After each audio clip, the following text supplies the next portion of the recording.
We can start whenever. We don't have check. to. Copy check. There's no pressure. All right. All right. So if you're nervous, take your time. Ah! So just, oh my God, the fucking audio waves on that were maxed out. Nah, bro. So I go to this meditation class, and it's all like spiritual hippy dippy people, which is fine.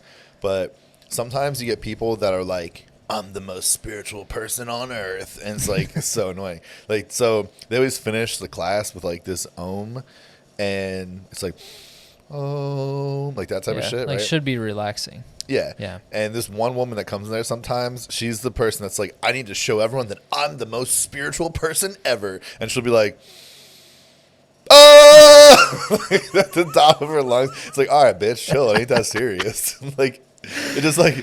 Verbally that loud, that is so. No, it's so loud, bro. It's like, what are you doing? Have you seen the commercial with that green man where he screams in the yoga meditation? It's the same thing. It's hilarious. Yeah, it's like, I don't know. It's just such a vibe killer, and it's just so fake. It's not real. Like, if you're at your house doing that, you're not doing that. Right? If you're at your house meditating, doing your ohms or whatever, that's not how you do it. Like, you're doing that in public to let everybody know that you're an expert at ohms, at making a sound. That's terrible. It's annoying. I've only been to a yoga class once, like a, like where they had the lights dimmed. It was supposed to be like more of a peaceful thing where you're meditating, kind of probably something similar to you.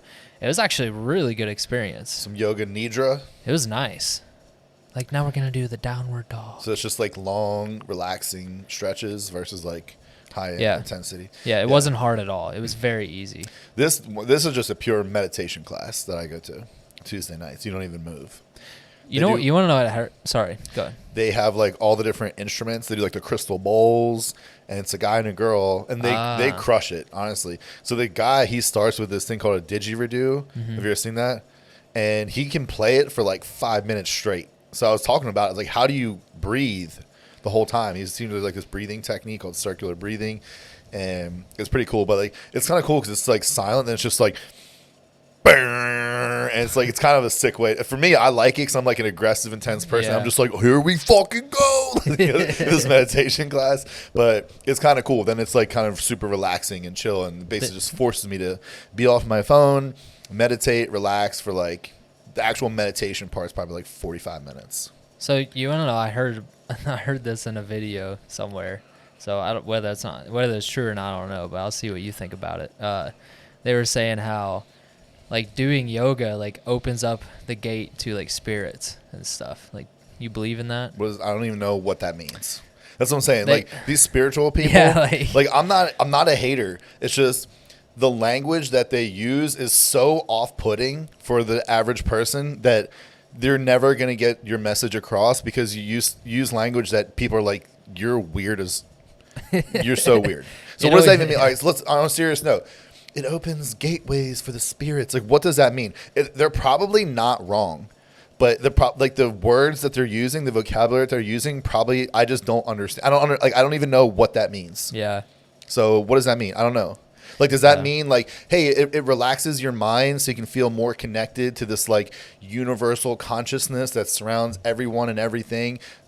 Okay, yeah, I can understand that. Maybe I feel more connected. But it's like it opens a gateway. Like what? Like an actual like is there a doorway that opens up and then spirits come pour? You know what I mean? Like what does that mean? I don't know. It's definitely weird. I think that they mean more like comes from like an energy standpoint because they believe in the crystals giving off energy and. Which I do believe there are. I do believe things do give off energy, energy. Well, everything is energy. Yeah. So this is like. So my background is physics. Yeah. And math. They've proven this. Like that's what E equals MC squared is. Einstein's famous equation. Energy equals mass times the speed of light squared. That's c squared, right? Energy equals mass. So. Everything gives off energy. Everything is energy. This table, is it mass or is it energy? Well, it's mass, right? Because we're looking at it and our consciousness breaks down the wave functions of the energy to make it mass that we can touch and feel. But when our consciousness is not involved, they've proven this in research. When our consciousness is not involved, it's just waves of energy. but it's the exact same thing. Yeah, I just don't know how far I could go into the whole crystal thing, because they go pretty deep into that. So I'm saying some people go really deep into it, Yeah. and I do think that there's something to it, but it's just the vocabulary that they use to describe it is not it. Like Yeah. you have to, for the average person walking down the street, if you're like, hey, come, let me talk to you about crystals. Like the way that they speak is just so off-putting because it sounds so woo-woo and so not scientific at all. And it's like, bro, just use like normal words. Yeah. Use normal words. And here's the thing, like your message is going to be received by a much wider audience if you use words that a wider audience can understand. So if you're talking to your friends and you're super close crystal friends, talk however you want. The same way if I'm in academia and biomechanics, I'm going to use biomechanics jargon because that's the most proper way to do it. Yeah. But if I'm talking to an average person, I'm not going to do that because they're not going to know what I'm actually saying. Yeah, and what, you good, my boy? Yeah. No, I heard a story about how like these monks have like they did like a meditation on water, and they were doing different types of meditation, like positive meditation and negative meditation on two different types of waters, and then they froze the water and they could see the difference in the ice crystals apparently. Yeah. So they used bad energy and good energy, and apparently it changed how the ice crystals were in the water. But like I said, I don't know how much that's of that called really... the Fujiwara Dam experiment. Yeah. It's a very famous experiment. They took water from a dam and they had monks do like blessings on some like bottles of water or some samples of water, and they had some where people meditated, thank you, love, I hate you, and they froze it and they looked at the crystals under an electron microscope. Yeah. And yeah, the crystals that were like love and thank you were like these beautiful looking unique snowflakes. The ones that were I hate you were like all fucked up looking. And they had one that just had nothing and just looked like a normal water crystal. And so there is something certainly to it. Yeah. So the whole thing is, we talk about mindset a lot, and this is what a big part of what Red 5 is all about, is if your mind and your energy or whatever it is about you that can do that to water, and if your body is made up of mostly water, imagine what the thoughts and energy that you put onto yourself, imagine the changes it can make within your own body and your own self. Yeah. It's crazy. Well, you said earlier about how you were talking about when you feel most at peace. I 100% agreed with that, which you can go back over that. But, yeah, like when I feel the most at peace, how you explain it? You can re-explain it now. Yeah, so this was a conversation we had earlier at the gym, believe it or not, with a girl who's like actually has her head screwed on straight. So we were talking about God, and I was talking about what people describe God all the time. For so many years of my life, I was looking for a definition of God. I'd be like, oh, well, God is love, God is peace. I'm like, no, those are descriptions. Those aren't definitions. And I read a book one time that was really a life-changing book. It's my favorite book of all time. It's called A New Earth, and it really changed my entire perspective on life. And speaking of vocabulary, this guy takes all these different religions from around the world and different spiritual teachings, modern day psychology, lots of different things about the ego and things like that, and it describes things in a way in modern vocabulary that makes complete sense using stories from different spiritual texts. But anyway, he defined God, and I don't remember the exact definition, but this is basically what it is. That like, imagine that God is an ocean of universal consciousness, and each of our own individual consciousness is just like a drop of water. So when you're connected to the ocean, if you're a drop of water connected to the ocean, you just feel so much more connected with life, your purpose, and the direction you're supposed to go. You kind of just ebb and flow with the direction of the ocean is taking you. Versus when you feel disconnected, you're just this drop of water by yourself, and I never feel like things are going the way they should be going in my life when I feel disconnected from what we would call God.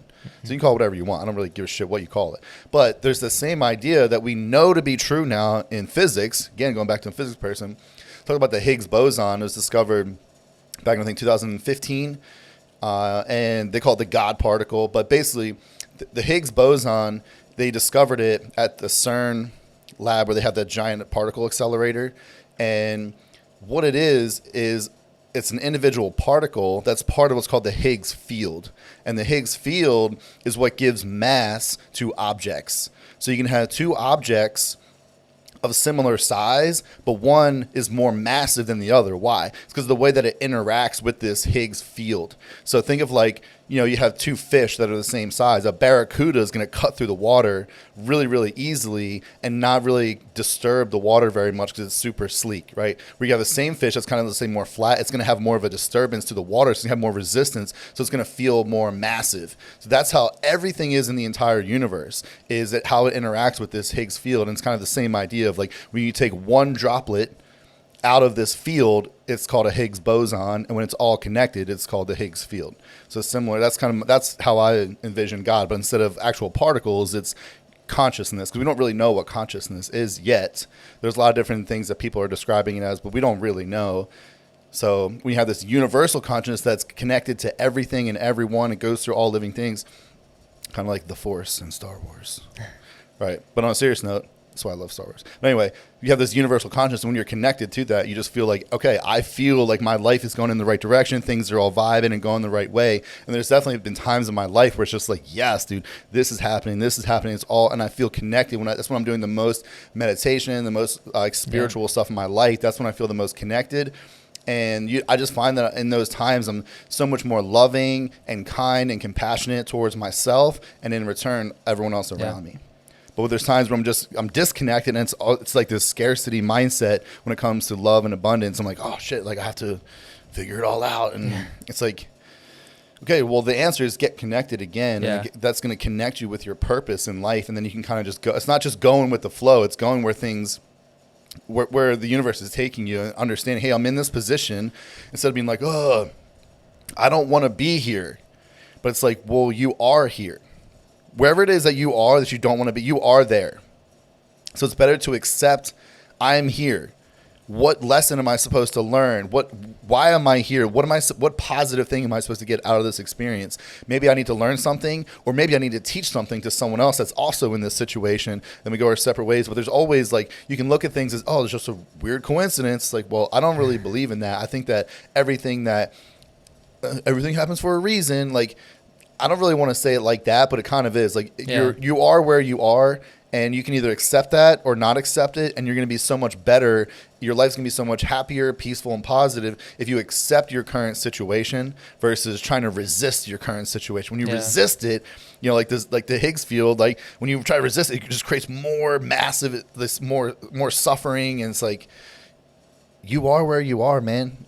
So it is what it is. You can accept it or you can fight it. It's not going to change the situation. It doesn't mean like, hey, I'm in a shitty situation, let me work my way to get out of it. No, I'm not saying that. I'm saying be fully present, be here in the now, right this very second. Be mindful, and that's going to help you to endure whatever the situation that you're in a peaceful way, even if it totally sucks. But you don't understand, man. I just lost my house. It just got burned down in a fire. My uncle died. It's like, I'm not saying that things don't suck. I'm just saying you can accept those situations and go through it in a peaceful manner and accept that, hey, I'm really sad right now. That's way better. Like, I tell people, listen, like, you need to feel all of your emotions and not stuff them down inside. That's the worst thing you can do. If you're sad, be sad. Go turn on the saddest music you can, cry it out, do whatever you got to do, but experience the sadness instead of trying to resist the sadness. Yeah. Because then you're going to work yourself through it, and then you won't be sad anymore. You're not going to be sad forever. Either way, you're not going to be sad forever. One way you can work through it in a healthy and positive way and at least be at peace. I'm going to accept that I'm sad right now. It's okay to be sad. It's like, oh, I hate being sad. Like, just deal with it. You know what I mean? Dude, honestly, peace changed my entire life. I didn't even feel, I don't think I felt true peace till I was like 19. And I actually remember the specific day. And like, obviously there's things I believe in, whether people believe in God or whatever, but like my experience on one certain day, I just felt this like abundance of peace. I saw like double rainbows. It was just like a super peaceful time. I remember I went for like a run, and this is even after I've changed my life, like by losing weight and changed my mindset, but I still really wasn't at peace. Like, I'd lose my keys and be like, fuck, where the fuck are my keys? Like, pissed off. And then after that moment, I just realized, like, dealing with those moments in life where you typically be aggravated, instead you take a step back and like, all right, let me breathe, be peaceful, and then you find your keys. Like the other day it happened to me. I couldn't find my keys, my wallet, my phone, dude. I couldn't find any of it. And I just for a minute, like breathed, just was peaceful. And I found everything within like 5 minutes. And it's like, there's been so many other times where I've been so pissed and then they've just been sitting right in front of me the whole time. Yeah. It's so insane. I had a moment like that. I've had a number of moments like that, but one that stands out big time. This one I was living down in Reddington, and I was just down bad. I was down bad, and I just had that kind of epiphany moment of like, I just accepted everything. Yeah. And I just felt so much better. And I walked outside to the beach. I was like, I'm just going to go sit on the beach. I'm not exaggerating. Dude, the sun was like shining through the clouds. Just rays of sun. Like, it was like something you would paint, right? Yeah.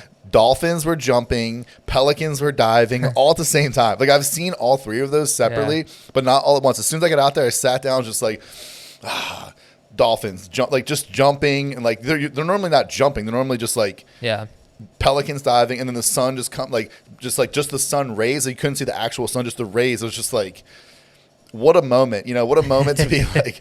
Because the thing is, I probably wouldn't have seen that or noticed it if I didn't have that moment of like clarity.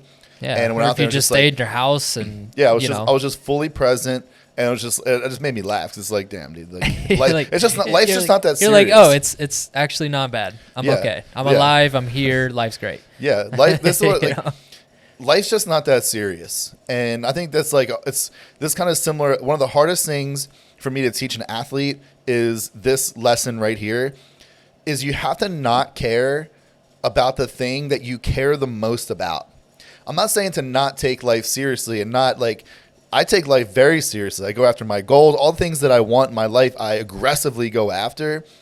But I mean, it's just not that serious of like, I have to have this or else. There is no or else. That's the biggest thing. So, hey, this competition, it's just not that serious. The competition that you committed your last 3 years of your life to, it's really just not that serious. And they're like, what do you mean it's not that serious? I'm like, it is serious, but like, here's the thing. If you let go of the outcome, if you let go of the or else, there's no or else.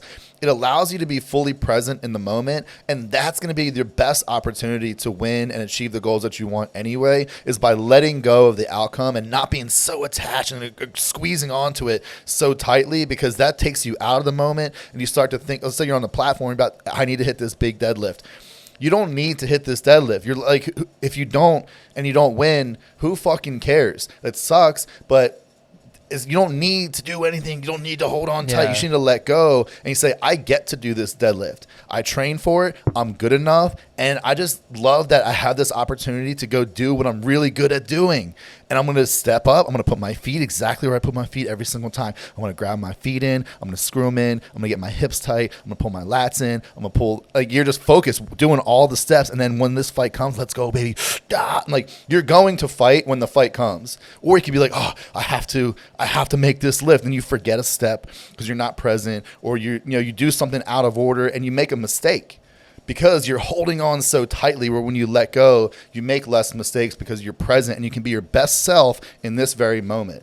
And in this very moment, you're not lifting the weight. You're screwing your feet into the ground. So screw them in the best you possibly can. And now in this moment, you're tightening your hips. You're getting your hips tight. You're not lifting the weight yet. So be present and do the best that you can with this moment right here, right now, and be the best that you absolutely can at what you have to do in order to make the lift, which you're not doing yet. Yeah. So when it's time to lift, then focus on the lift. But you ain't there yet. Yeah, I remember you telling me on my first competition, you're like, just have fun.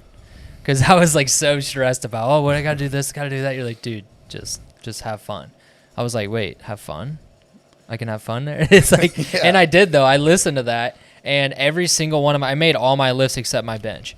And like, I just felt like my squats, I was like, I just went through my squat motion, hit the squat first, second, third attempt, and I was like, holy shit, I'm already done. That was crazy. I don't even remember doing the lift. I was just like, just did it and done.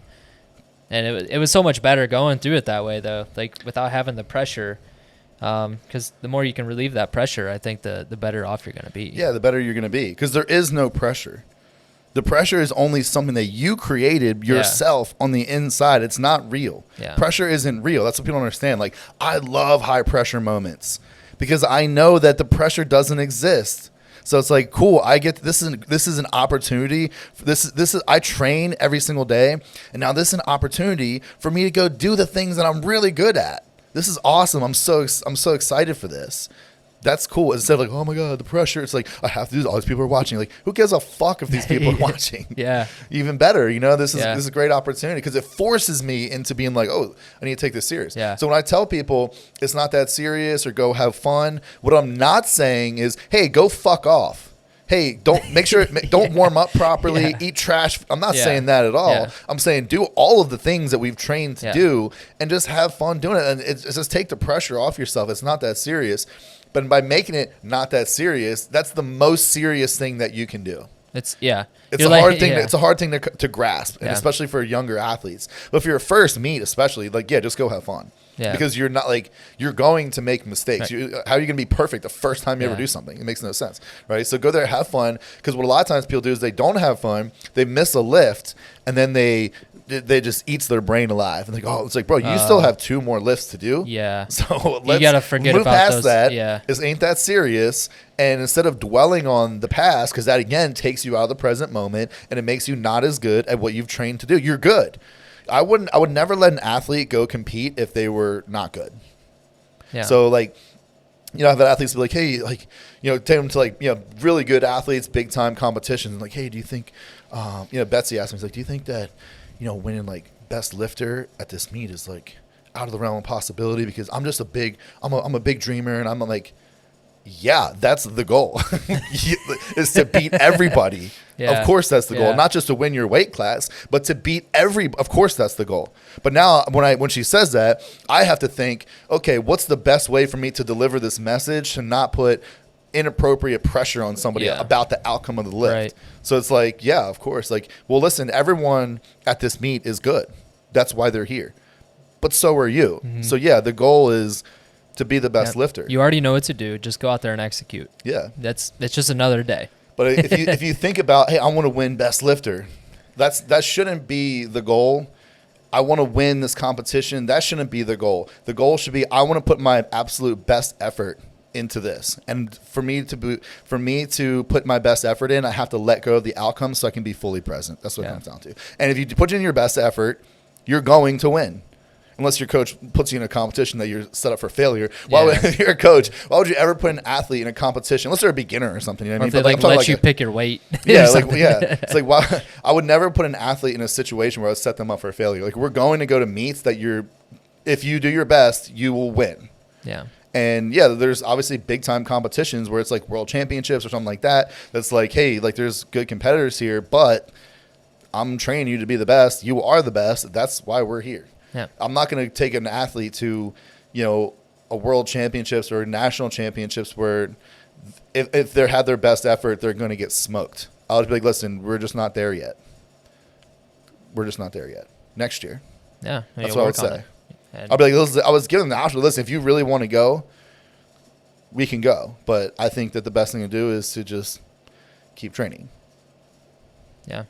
You have no chance. I don't want to be like, listen, you stink. You have no chance of winning. I don't want to say that. I don't say that. But you know what I mean? I'm not going to set someone up for failure. Yeah. So. No, I mean, that's the only thing I actually took from my first competition was just slowing my brain down. I was just trying to get up on the platform too fast. Yeah. It's just get me up there. Yeah, it's a lot of nerves and people do things that they don't typically do because they're in an environment they're not typically in. But this is why I love doing meditation and breathing exercise and things like that, because it allows you to be in control of your brain and your emotions at all times. And that's the most important thing, not just for an athlete, but for a human being, especially as a man. If you're a man, you need to be in control of your emotions. If a woman isn't in control of her emotions, it's annoying. Oh my God, bitch, shut the fuck up. But if a man is not in control of his emotions, it's dangerous. And there's a big difference. Yeah. So as a man, it's your responsibility to learn how to control your emotions. And men are just more aggressive than women in general. So men are much more aggressive than women, generally speaking. There's super aggressive women too, but a really aggressive woman is 120 pounds. What are you going to do? I mean, maybe if you have a firearm, you do something way crazy, but it's just, what I mean? Where a man, it's aggressive. It's dangerous. And you get a lot of these men that are weak I feel like society is really breeding a lot of weak men, and they're the most dangerous ones. A really strong man, or what I would just a man, what I would consider what a man should be, is the least dangerous people. They're the protectors of the world, and now it's like this idea of being masculine is under attack. Of like, oh, that's toxic. It's like, no, it's not. Toxic is being like hardcore aggressive and not being in control of your emotions. That's weakness. Right. So if you're strong physically, emotionally, and mentally, I mean, that's what we need, more of that in society, not less. So people call me all kinds. I mean, I'm a pretty masculine dude. For those of you guys that don't, I mean, I think at this point you guys know. But like, that's what I believe. Yeah. I believe men should be men. Traditional. Yeah, I'm more into a traditional man. No, I agree. I think there's like my top 3 things I think a man should have as far as like skills is, 1, you should be a provider, which we can go deep into that. Yeah, I agree. But I think that's the number one thing, being a provider. But it's a provider in a lot of different ways. Yeah. Number 2, I think hang on. Before we get into that, provider, like, what do you think a provider is? Like, provider of what? I think a man can provide in many different ways. It could be providing with money, providing with support, providing with love, providing with information. I mean, it could be anything. I'm thinking more or less like in a husband and wife scenario. Yeah. I think a man should be the provider, but the woman is also going to be the provider. But she's going to be a provider and like for different things, right? That's how you equal each other out. But as a man, I think that you have your roles, and I think as a woman, they also have their roles. Agreed. I think as a provider, just to kind of in a nutshell, a man being a provider, you need to be able to provide the answers to your wife's needs. And there's a difference between needs and wants, but that's financial. I think the number one thing for men to provide is financially and safety. Safety and security, kind of same thing. If someone breaks in the house, what are you going to do? Are you not going to, is the woman going to be the leader? Hey, boss, what should I do? No, it's going to be like, listen, you're going to go over here, shut the fuck up, do this, do that. So you stay here. I'm going to keep you and the kids safe. I'm going to go kill this motherfucker. Right. Yeah. I'm not taking what you have to say in consideration right now. You do this. I don't want any lip. I don't want any, just do what I tell you to do. Yeah. But here's the thing is like, if you have a good relationship and she trusts you as a leader, she's not going to, it's like, listen, we're in a high pressure situation. You need to do this. I'm not asking you to do it. I'm telling you what needs to be done so we can keep this family safe. You do this. I'm going to go do that. I actually think that protector is like number 1, thinking about it. Yeah, you got to keep them alive. You have to. Yeah, I've seen too many videos of like men getting attacked with their women and not like being able to hold their ground. Yeah, it's like, not it, dude. Yeah, like in a situation, if I'm being attacked with my wife next to me, I'm gonna figure it the fuck out. Yeah, I will figure it out. I don't know what I have to do. There's also going to be a motivation level that's different for you than the attacker. If someone is attacking you and your wife, what do they ultimately want? Probably your stuff. Yeah. So what do you want? The drive for protection of someone you love is way stronger than the drive to steal your wallet. Yeah. So you have that going too. But yeah, you're going to figure it out. So, but yeah, I agree. Safety, security, but finance, I just think that's the man's role. I think that, if women want to work. But you shouldn't have to work. You can work if you want. Do something that you're passionate about. Don't go work some 9-to-5 job that you hate with a boss barking at you all day. So you come home and you're miserable. Like, we don't need that money because I'm making it. Yeah. So if you like to do it, cool, go do it. If you want to buy that $20,000 bag, go get a job. Go get a job. Yeah. Right? But that's why I don't understand why people are so against that. It clearly has worked for years and years on end.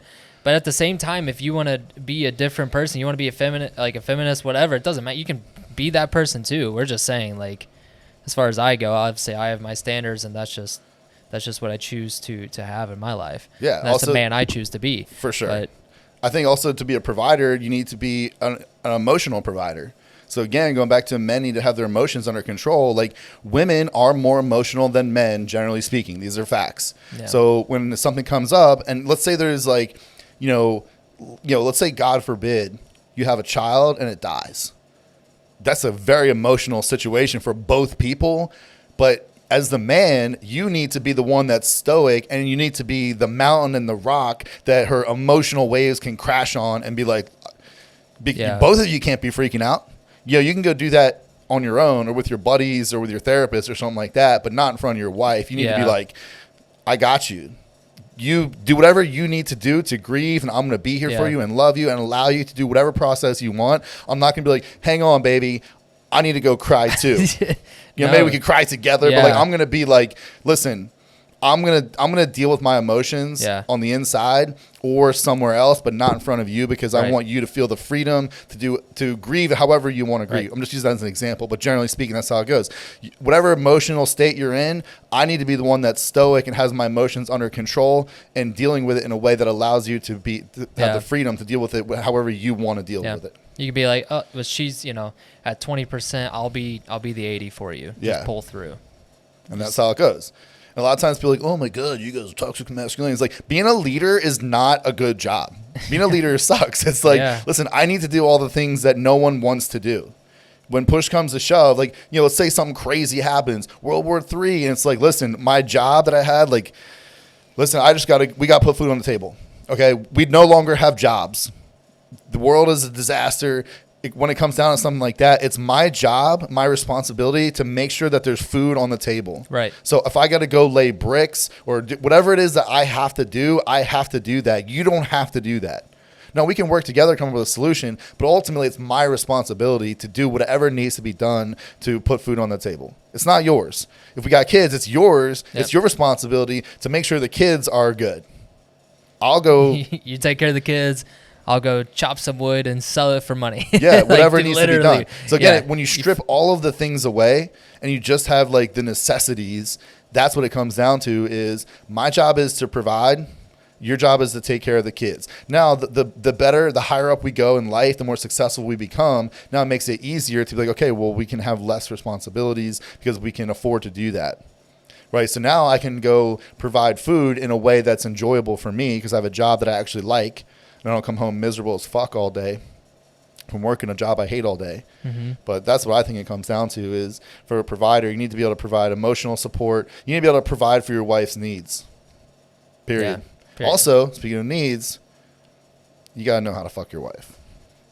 You got to know how to take her to Pound Town. No, seriously. No. I think like a lot of people, they don't have conversations of like, hey, what works for you? Teach me how to do that. Teach me what works, and having like open dialogue about like, hey, teach me what you like. Like what really turns you on? Let's have a conversation about it. Or maybe it's like, I don't know. Okay, cool. Let's explore that.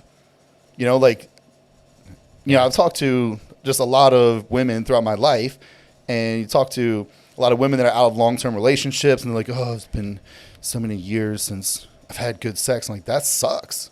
It should be the other way around. It should be like, hey, when you're in a relationship, it should get better and better and better over time because you're learning more and more about each other. And it's like, for me, my goal is like, what gets you going? Yeah. I want this because if I make you so satisfied with what we're doing, you're going to want to do it a lot more. Yeah, what's like the biggest complaint? Men want to fuck more than women. Why? Of course. Because men don't put the time in to provide for the woman. It's got to be warmed up. It just has to. Yep. So figure it out, do it, and it's going to build intimacy. It's going to make your relationship a lot better, a lot healthier, and you're not going to get divorced. Yeah. You're going to stay married. I think intimacy is like the number one thing to build like the foundation that truly holds a marriage together. And I think that's what gets lost in these marriages a lot of times, especially with internet and all these distractions that happen in life that pull you out from that. And then you just use these things as, it's just because I'm tired. And then it gets into this excuse and that. It gets just deeper and deeper. And then it's like 10 years and you're like, oh, we've had sex 5 times in the past 10 years. Yeah, it sucks. This is a recommendation that I give to everyone. Once I started doing this, it was a game changer for me. It's like you said, all right, what's like one of these, I'm tired. It's like, because what happens a lot of times is like, everybody's busy, everybody's working, you come home, you do dinner, then the next thing you know, it's like late at night and you actually legitimately are tired. You're like, fuck, I don't know. Versus like, okay, you're at work, I'm at work. Hey, I'm going to start texting you. This is what I'm going to do to you later. Because women love like they love the story, they love the plot, you know. So like that's why you know, like erotic novels, like a multi-billion-dollar industry. Like women are reading those, men aren't reading books like that. Men are watching porn. They're more like visual people. Right. So it's like, okay, if I get her going throughout the day, I'm gonna send her some text. Hey, this I'm just gonna build on. I'm going to get good at actually writing stories, but make it specific. Hey, when we get home, this is what I'm going to do, blah, blah, blah. So now she's thinking about that all day. So it's like, okay, now we come home and now we're having dinner and now I can start to do some of these things. So when all that stuff's done, the anticipation is that you aren't going to be tired anymore. But if you just spring it on someone last minute and you have this boring vanilla ass sex, of course they're going to be tired. Sometimes I'm tired too. But if that's like in my mind, it's like, listen, I ain't that tired. Because I know this is going to be bomb because we just built this story up all day long. Yeah, that's why I don't understand. When did it become acceptable to be able to just blame it on this quote-unquote honeymoon phase? Oh, it's just the honeymoon phase. This is like totally normal. Everybody goes through this. Like, no, you shouldn't think that. Like, even if that's true, just take that out of your head immediately. Or hire a professional to help you out, because that is a terrible mindset if you're just going to blame it on it being the honeymoon phase, and that's just normal. Like, the older you get, the less sex you have, and wait till you have kids, and wait till, I hear that all the time from all these old guys. It's like, damn, you're just miserable, and I'm sorry. I'm not going to let that happen. That's what I'm going to take from that. I'm not going to take it like, wait till you have kids, you're never going to have sex anymore. It's like, well, good for you. I mean, I'm going to figure it out. Just put some effort into it. Yeah, so the honeymoon phase, I think, is real because everything's new with that person. You're like super excited. Yeah. But what happens is people don't put effort into learning about what they like personally and what their wife or husband likes personally. So the honeymoon phase, everything is awesome. Right. But they never put the time in to learn the specifics of it. So once everything is no longer awesome, it's like, I don't actually really know what I like or what you like. And now I'm tired. Now it's just kind of the same old shit versus like, nah, dude, like we got a list of things we got to get through.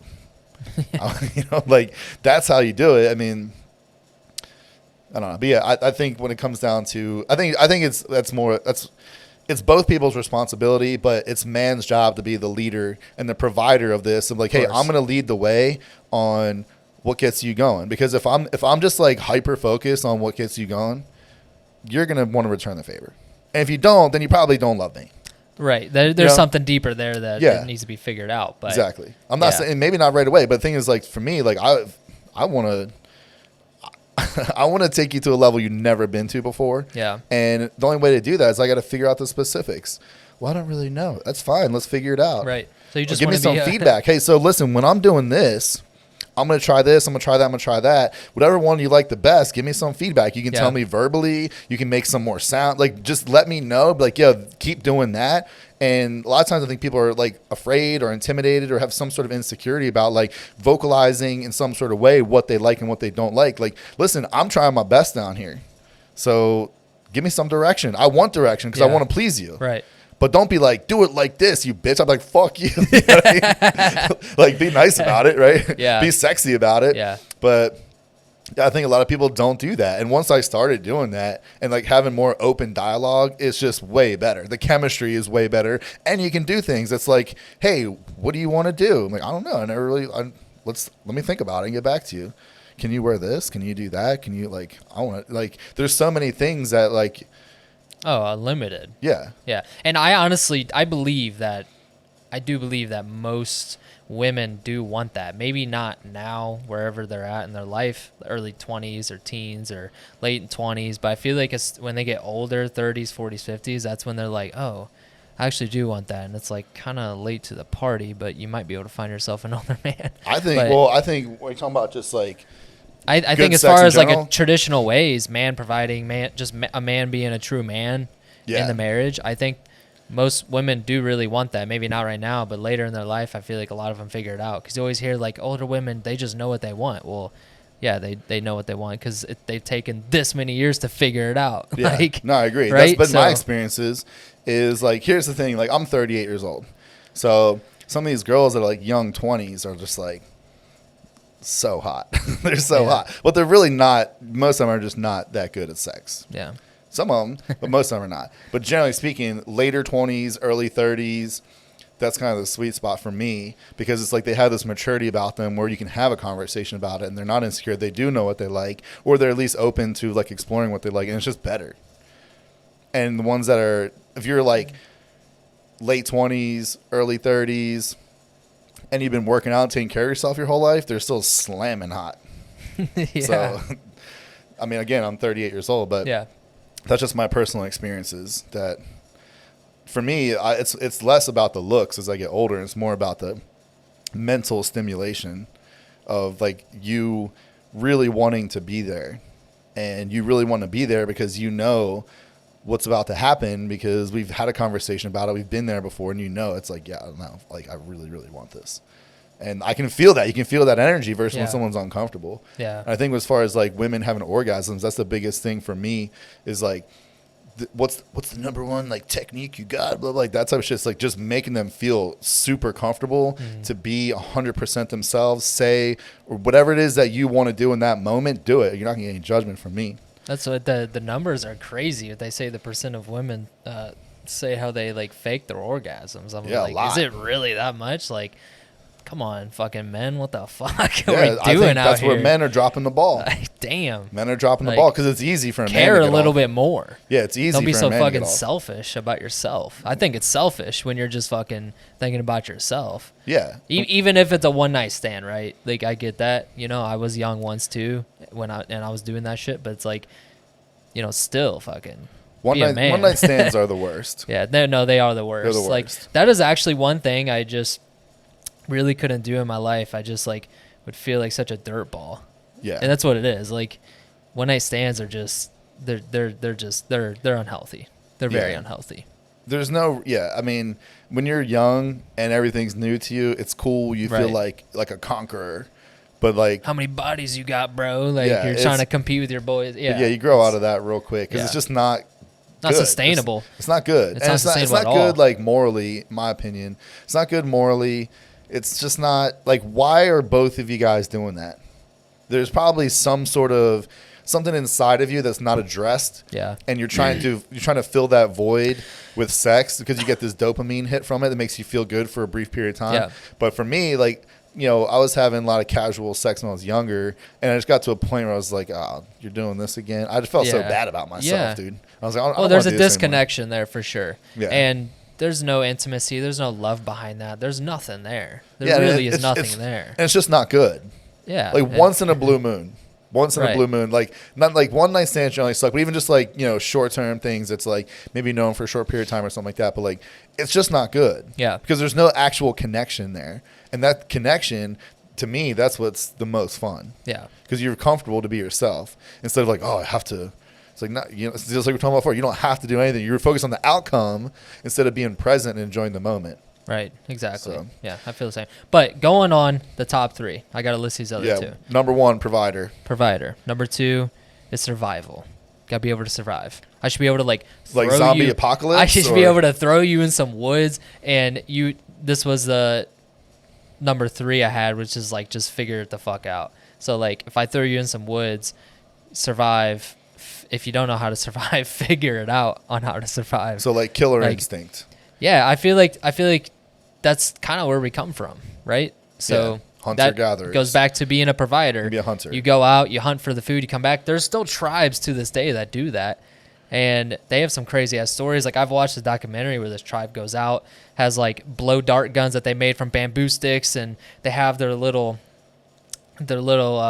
like little skewers that they made, and they have little poison on the end, and like they would shoot and kill monkeys and eat them the same day. They had to hunt every single day because there was tigers around the village, and if they left any of the meat out, tigers would come in there and then potentially like kill some of the people in the village. Yeah.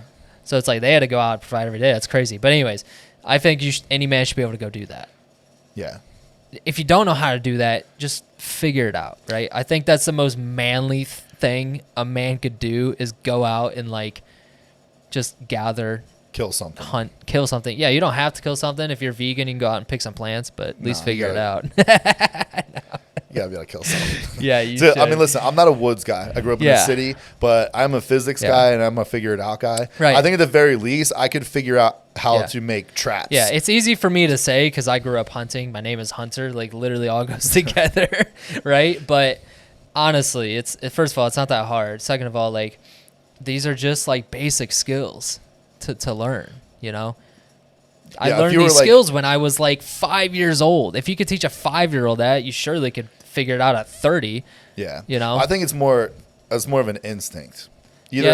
you either have it or you don't. And the instinct, like this is like, again, if I was like dropped off in the woods, I feel like I could survive long enough to be a good hunter. I feel like I could figure it out. Where in the beginning it would be more like trapping, because it just takes skills and I understand physics. I could make traps probably pretty easily. Yeah. And then like luring small animals, that could keep me going long enough, and I would learn how to like stalk bigger game and stuff like that, where in the beginning I would suck, but I could get better at it. Like, oh shit, when I do this, I feel like I understand enough about survival to where I could figure it out over time, and I could keep myself alive with small, like fishing. I know how to fish, but like that kind of stuff, spearing. Well, what would you do? What would be like the first thing you would do if I took you to like the Amazon forest and just dropped you off? What is the first thing you would do? Probably trying to find a water source. That was actually the first thing I would, because I'll say I'll give you my answer after, but my first thing would be a water source. A water source and then shelter. Yeah, because if you're dropped off, obviously, let's just say you're full. You already got food in you, so you got at least 2, 3 days, 4 days. You can go a while without food, but your energy is going to decrease, right? But you have to have water. Yeah. Water is crucial, right? Need water. Shelter, crucial. Also, what's in most water sources? Things that you can eat. Things that you can eat. Yeah. So, but you need shelter. Then what else would you do? Like, let's take it through a whole like week scenario. What would you do? First thing I would do is find water. Once I find water, I would build a shelter near the water. And once I have that, something just to kind of get me out of the elements of like rain and wind and stuff, something to keep me dry. And just enough to get me going where, okay, then I would probably take like, depending on what like the environment was actually like, I'll probably make some sort of spear or a couple different spears and try to find some sort of, I would go out and try to find food. Maybe try to gather some sort of like berries or some sort of vegetation that I could eat, but I would look for what I could kill pretty quickly. So I think making a trap would probably take longer, but I think I could probably spear some sort of fish or something like that probably pretty quickly. So I understand water. I grew up around the water, and I understand that kind of stuff. I feel like I could do that. That would be the first mission. And I'm not saying I could do it right away, but I would figure that out the quickest versus like I have no weapons. So you just do that and then repeat probably throughout the whole time. Yeah, and I would, if I was out there forever, I would continue like upgrading my shelter and stuff like that. But the first thing is just like build something so I can get out of the elements. I wonder how that would actually be to do that. The fact that we've been like so submerged in technology, especially in the past like 10 years, I just wonder what the survival rate would be if we took the whole population of men. Most people will die. Yeah, I think it would be very high, like 90% or something crazy. Yeah, especially especially if you're throwing in with like nothing. It depends on the world population or United States population. I would say because world population I'm just saying would fare United way better. States. I mean, United States is people are doomed. I mean, you can't say if you say the world. There's still, like I said, there's tribes out there. They'll be up in the trees. Yeah, but I think there's just more around the world. There's more like manly men that still have instincts to do that. They're not like they don't have this entitlement about them for everything. Like here, our lives are so easy. Yep. That's why there's all these problems, because there's no problems left. Everyone is fed. Everyone has all their basic needs met all the time, and there's no need. So they just create problems out of nowhere. Where most people around the world still have to work. They still have to do all these things. It's like not just given to them. There's not a supermarket on every single corner where you can just go get food. Right. That's what I was going to say. We, as Americans, honestly, we are so sheltered people, unless you just get it. But we're just sheltered because, I mean, some of these fucking countries, dude, are just, it's sad and crazy. All these stories I've heard of some other people. Obviously, I've been around a little bit, and it's just like, damn, people really live like this. Like, I went to St. Lucia. Their houses are built out of straight tin. They had no windows, it's all open. Yeah. It's like third world country style, which it's really cool. They're all fucking happy there. They're talking to their neighbors. Like, it's really a tight community, which I thought was really cool and unique. They're out there grilling their corn and making the food and giving it to neighbors and making their homemade banana bread. Like, it's cool. Yeah, they still got the village mindset. Yeah. That's how humans are designed to work together in like a village style. So the Hawaiians that lived in Hawaii, that's what they're all about. Yeah. Their biggest value there is family. And they just don't understand. I mean, they do now, but like they don't understand like white people work. Why do I gotta go to this hotel and scrub floors. Yeah. I just want to go out with my buddies and go fishing and catch some fish and bring it back, and then the women will cook it up, and I'm just gonna chill and go surf with my buddies. They're like, why the fuck do I need to go and work 9 to 5? Let me just go catch some fish and. I don't need a brand new iPhone. I want to be able to hang out with my boys and my family and friends, and we all do this together, and everybody pitches in. And when I worked at a gym there, and at the front desk, people would bring fruit that they grow on their property. So there's like trees. I mean, I'm not talking like property like out in the middle of nowhere. I'm talking about just like everywhere. Yeah. So this person's got an avocado tree. This person's got star fruit, mangoes, limes, and there's just so much that one family could never eat all of it. So they take what they want and they bring the rest in for the gym. There's just baskets of fruit. So if you have mangoes on your property, you bring them in, then you get star fruit, avocados, oranges, whatever the fuck you want. Everyone just takes it. Because it's like, well, this was just given to me by the earth. Yeah. So I can't eat all of it. So here, you guys take some, and I'll take some of yours. You take some of mine. Like, it's just a better system, but it's just not realistic for the world we live in today. Yeah, it's like, get the fuck out of the way. I'm trying to get to work. Yeah, get out of the left lane. Yeah, no shit. If I was president, I would bring back public executions for slow left lane drivers. I'm not even kidding. This is directed to you. Well, we live in Florida, so it's like at an all-time fucking worse right now. It's just terrible.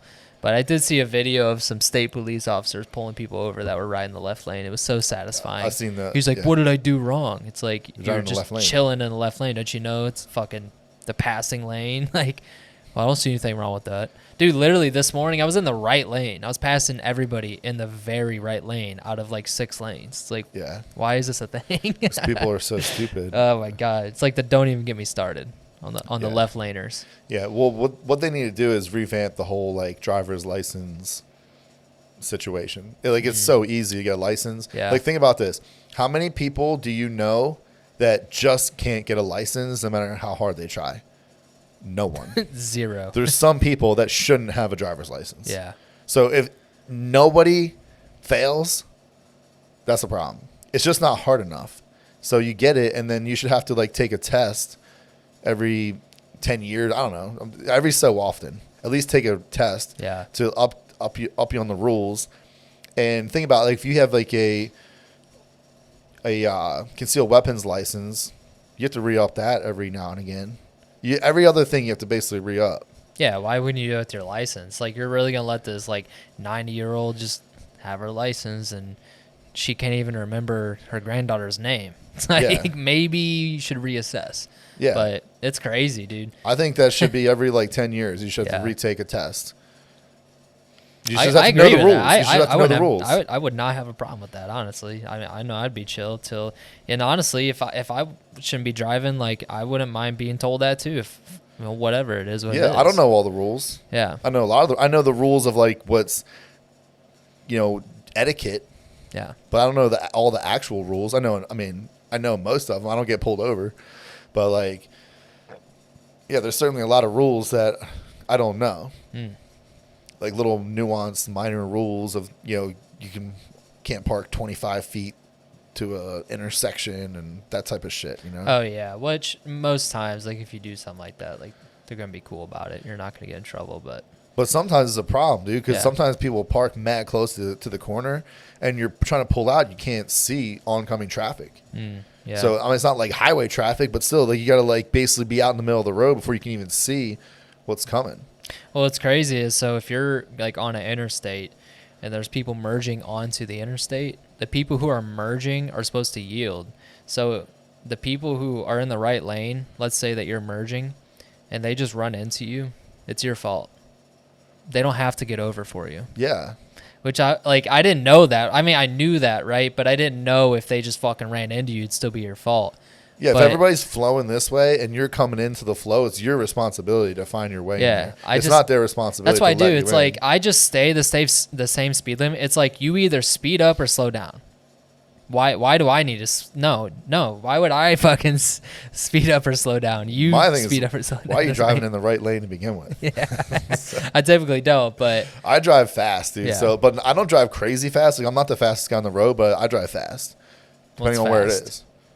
Well, I mean, 275. I'm usually driving like 85 or 90. Oh, that's not too bad. Some days I'm cruising that like. I'm driving when I'm driving 85. There's people passing me. Oh yeah, I've had some passing me. But that's on 275. So if you go on like No. I-4, people drive slower because it's less lanes. I-4 was on like the top 5 most on the top 5 where most accidents happen on interstate. I-4 which is sucks, crazy, dude.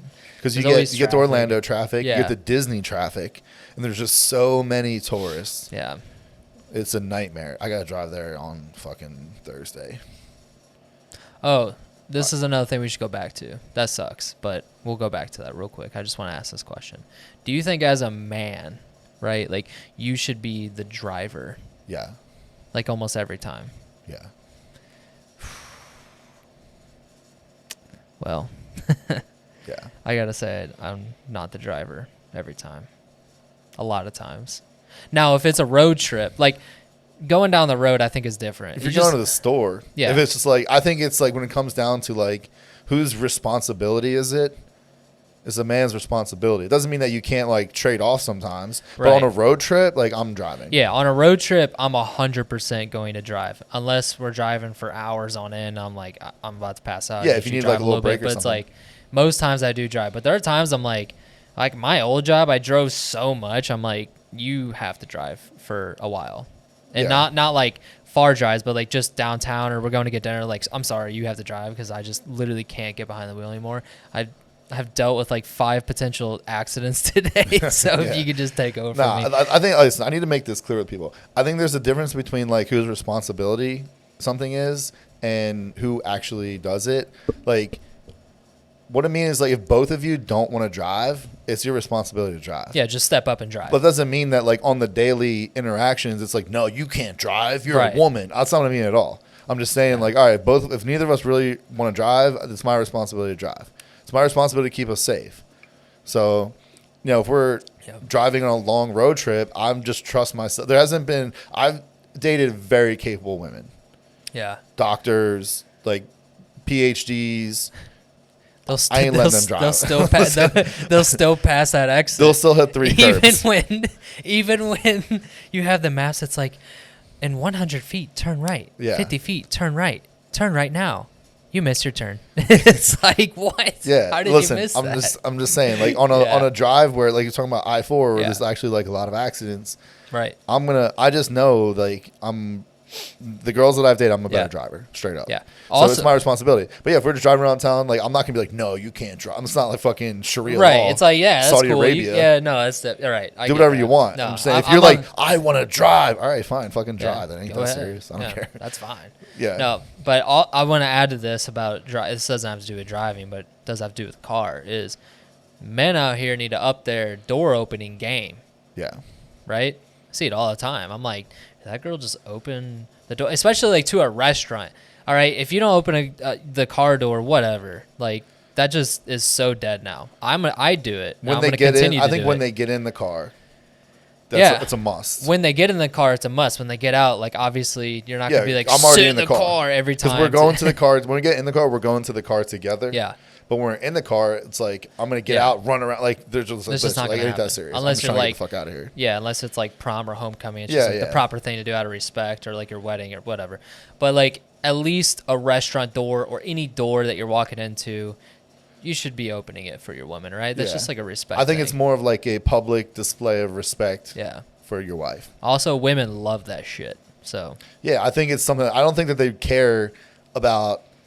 Oh, thank God I don't have to open the door. Right. It's just more of like, oh man, this is cool that like this man is publicly showing that he respects me. yeah, That's it. that's why I love my grandma, dude. Like she'll stand at the door and just wait. She'll be like, this door ain't gonna open itself. Like she's just very old school traditional, which I Yeah. actually think is really cool, dude. I'll fuck like, with that. Yeah, I do big time. And I knew my pawpaw, dude, he always did that for her. And I just think that shit's cool. Pulling out the chair, you know, everything like this. It's just so respectful. Yeah. And Now, the older I get, the more I'm into more traditional values when it Yeah. comes to dating. But- and dude, honestly, there's more and more women that are starting to. I feel like women went really far away from that, and now Yeah. I feel like they're starting to come back. that's what I'm But- saying. And yeah, I agree. And that's the thing, like those small things remember we're going back a little bit talking about how like you kind of have to work for it, right? Yeah. As far as like the intimacy and the sex, those little things like turn the women on. Yeah, being a man. That is literally being a man. Going back Being a man. to having the skills, like that's part of it. And those little things like can make a huge difference, which is why marriages worked so great back in the day. And you would also get scolded for getting divorced, but yeah, there's a lot of different things in society that made it easier. But I think this is how I think it goes. I think like for me, this is just for me because I'm an aggressive person. Like if you're too nice, my personality is gonna run you over eventually. So I need to date a girl that's just like a complete fucking cunt. That's just you just need a woman where you could just put her in her place and then she's fine. Yeah, like I'll like physically put her in her place in the bedroom. I was like, whoa. Yeah, but I mean, it's like, listen, you need to understand that I'm like 100 pounds bigger than you. You should remember, so you don't go too far. Yeah. But the opposite side is you can like, I need to have some sort of like consequences. If it's like, listen, if I know if I like this girl's picture on Instagram, I'm gonna get a fucking earful. Yeah. And it just ain't worth it, so I'm just not gonna do it. Mm-hmm. Not that I would do that in the first place, but you get what I'm saying. Like there needs to be consequences. The like, same should be for you too. Yeah, I just do not feel like dealing with this bitch. Yeah. So I'm just not going to do it. Right. And it keeps me in line from going too far. Yeah. I think what both people need in any sort of relationship is, listen, you can do your thing, just don't go too far. Right. Don't take it too far. You need to know there's consequences if you take it too far. You should just know each other's boundaries too. Yeah. Because everybody's boundary, I think, is different. So sometimes you're like, the boundary's a little crazy, maybe, but. I just need to know that I'm gonna get an earful. That's not. It's just a battle that I'm not willing to fight. Yeah. So it's like you can have that. Yeah. Where if it's like, if you have something that I do that bothers you, and you don't have the courage to like stand up to me and express that in a direct way, then you're just gonna bottle that up, and you're gonna hate that. And then it's gonna explode one time. I need to have a guy like, listen, we got a fucking problem. Like, oh, Jesus Christ. Like, I need that, though. And a lot of men are like, they don't want that. They can't handle that. For me, it's just like, all right, let me just take my licks here. And I'm not I'm not even going to push back. I'll be like, all right, whatever. But that goes back to communication. Like, communication is super important. Yeah, but she also needs to know that, listen, if you're tripping, if it's a battle that I'm going to stand my ground on, like, you ain't going to win. Yeah, if you're like, okay, I'm definitely right. I'm right in this situation. You're like talking to yourself like, I'm right in this situation, right? Yeah, okay. We're dying right here, right now. Well, it depends on what it is. There's times where it's like, I'm right, but I don't even care if I'm wrong. I just don't feel like dealing with it. Yeah. But like, you it's can't things let I don't care about. let that slide too much. Yeah, that's what I'm saying. You need to have like your boundaries too. Of like, no, this is important to me. This is what I'm gonna do, and here's why. Like, I'll explain to you, but like, I ain't putting up with this. I'm not putting up with all of your bullshit. Yeah. I'll put up with most of your bullshit, but not all of it. You need to know that when I stand up, like, you're not gonna win. But I'm just gonna very sparingly choose the hills I'm willing to die on. Right. And you can die on a lot more hills than me. Yeah. That's fine. And I'm sure that's why people say like, oh, wait till you have kids. You know, you get in these arguments and stuff like that. And I'm sure that's why, because like you both come from different parenting styles, and that's where it really comes out. Yeah. But I think that's where, you know, communicating is huge, and talking about that, coming up with a plan and being like, all right, what's going to work here where we can meet in the middle and this is going to be fine. This is what I think it comes down to. You can't disrespect each other. Yeah. Like, if you want to pop off and yell at me, I don't care. Like, going back to, like, there's a high pressure moment where I can control my emotions and listen to what you're actually saying while you're in this, like, crazy emotional state. I can do that and listen to what you're saying and not be upset that the way you're saying it is not very nice. Like, that's not me. I don't give a fuck. Yeah. But don't be disrespectful. Like, don't say some shit that's, like, a dig. Like, don't fucking put a dagger in me, because I'm going to be like, nah, bitch. Just remember. Yeah. I'm 100 pounds bigger than you. Don't forget. I'm allowing you to do this. Don't forget that. Because I think it's important, though, because it's like, I'm not going to let you emasculate me. You can say whatever you want, but the ultimate message should be, I'm unhappy. Can you help me meet this need? Not, I'm unhappy, so I need to make you feel bad and I need to disrespect you. Because if they know that they can do that, they're not going to respect you. Yeah. And I think women need to respect their man, and vice versa. Oh, of course. Yeah. You know what I mean? Respect is another big But like part once of you that. lose respect in a relationship, it's over. Yeah. But it's like, listen, I'm angry. You know, if it's like some fiery little Latina, I'm angry and blah blah blah blah blah blah blah. But to me, it just needs to be this little chihuahua. You're like, shh. Yeah, like I'm not gonna do that because I'm not getting my throat slit. But like in my head, I'll be doing that. Yeah. But if you take it too far, whereas I'm gonna be like, nah. Listen, you need to check yourself. Don't fucking talk to me like that. You can yell at me, whatever you can get, whatever it is you need to do, but like don't disrespect me because I'm gonna bite back. And you're a chihuahua, and I'm a fucking pit bull. Yeah. No, Remember? Yeah, I agree. I think both sides need that, though. I think so too. So, But listen, at the end of the day, do what works for you. No, I'm not no professional, but I know what works for me, and I believe that it'll continue to work. I know a lot of things that don't work. What's that? I've seen just like in my own personal relationships, and I'm 38. I've seen a lot of people now at this point in my life get married, get divorced. I've seen a lot of things that don't work, and it's a lot of common things. It's the same old thing over and over and over again. They don't put effort. Effort is like, I was gonna ask what you think the number one thing is that doesn't work. They don't take it serious. Yeah. Right. So imagine this. Imagine if you're like, hey, I'm gonna go to the gym and I'm just gonna do whatever, having no like skills whatsoever. And eventually I'll just be a world champion. It's like, no, you won't. Yeah, not with that mindset. Yeah. So Yeah. you have to have a plan. You have to have a goal together that we're working towards together. And you have to be willing to put work in as the number one priority for your relationship. So if you don't have a skill, if it's like, listen, I don't have my emotions under control and you're a man, well, you need to fucking go to therapy and figure that shit out. Oh, I don't want to go. All right. Well, then what you're saying is I don't want to put in I don't care about this relationship enough. My ego is more important to me. It's like, all right, well, good luck. Yeah. Ain't going to work out. Straight up. It's just not going to work out. So I'm not saying you can't figure it out yourself, but you probably can't figure it out yourself. Yeah. You probably need a professional. It's like saying, let me just pick up this guitar and I'll take some YouTube lessons and whatever. I think just the effort is important. That she sees the effort that you're trying. I think that's important. But ultimately, you're only going to go so far by trying to learn a skill that you have no idea about on your own. So seek professional help. You know, if you want to get really good at the guitar, hire a guitar instructor. If you want to get really good at learning to control your emotions, hire a therapist. Yeah, you would do it in any other aspect in life. Yeah, if you want to get really good at fucking your wife, hire a sex therapist. Right.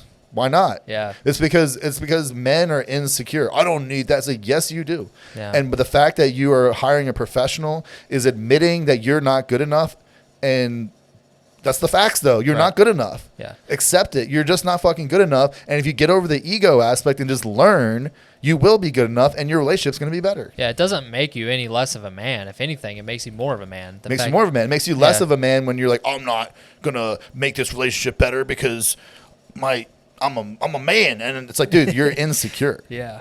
If someone's like, Red, you're not a man, I'm like, I don't give a fuck about what your opinion is. Yeah, you're like, thank you and goodbye. I just fucked my girl's brains out. Right. And she loved it. So here we are. And I make a fuck ton of money. And That's the other thing. Never take outside advice unless Yeah. it's professional. Yeah. It's like, no, it's but- even professionals. Don't worry about the opinions and judgments of other people of what you're doing. Is what's working for you in your life and your relationship. Yeah, it's like, oh, well, I do this. It's like, okay, cool. You Yeah. continue to do that, and I'm Like, going to continue to do me. There's people that are into things that I'm not into, and that's okay. But I think that there's general like truths, fundamental truths about things, and I think a fundamental truth about being a man in a relationship is that you need to be a provider, physically, safety, financially. Like that's the role. You need to be a traditional man. I think that maybe not in every single aspect, but in those aspects, those fundamental aspects, it's your job. It's your responsibility to provide safety. Yeah. What are you going to have your girl fucking take up arms against a robber? It's like Go get him, honey. Imagine that. Imagine if your wife has to be the one to pull out a shotgun and take on a home invader and you're in the corner. Your relationship is over. That's fucking lame, dude. She will never respect you. But if that happens, she never respects you in the first place. Like, it's like sitting in bed, and it's like, babe, go check. I heard something. It's Yeah. like, if you're the one fucking telling the woman to go check, quit being a fucking pussy. Yeah. Quit being Dude, a like, pussy. I remember being in my house, and my fucking house just rattled, like, boof. Just heard this, like, it was like 2 a.m. I woke up. First thing I did is grab my gun, just started running. I was like, this is my moment. And then it turns to find out it was my neighbors fucking having a screaming argument. And Yeah. their house is so close to ours that it just so happened to, like, take the sound and put it through our house, made it sound like it was in there. I was like, oh, good thing I don't have to go through that. Yeah. But Well, Victoria, dude- you know, my wife's just in there all nuzzled in bed, all cozy and comfortable, and I'm like, that's exactly how it should be. Yeah, you She should feel knows safe. that I'm going to fucking You don't have protect. you don't have no responsibilities right now, other than to not get in the way. Yeah. That's it. So when I was younger, my sister called me up. The house, she was inside, and someone broke in the house. I was drunk as shit, and my buddies, I just got in the car. Oh, God. Fucking ripped it. Didn't even think twice about it. House was dark. Fucking walked in there. I told this story before, but that's just like Yeah. an instinct of like, my job is to Yeah. protect you. Yeah. That's my what it little should be. sister. That it should be an instant instinct, like, oh, shit. Yeah. I I, gotta don't care about protect. my safety right now. Yeah. I'm going to put myself in harm's way because I love you. That's how it goes. Just be a man. Red 5 Tribe out.